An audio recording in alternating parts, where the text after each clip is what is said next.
Die Wörter liggen, kurmen und mürten. Liggen. Ik lig. Du lichs.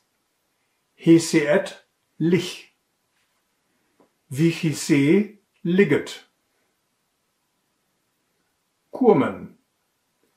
Ik kurm. Du kümps. He se et kümp. Wie he se kurmt. Mürten. Ik mott. Du moss. He se et mott. Wie he se mürbt.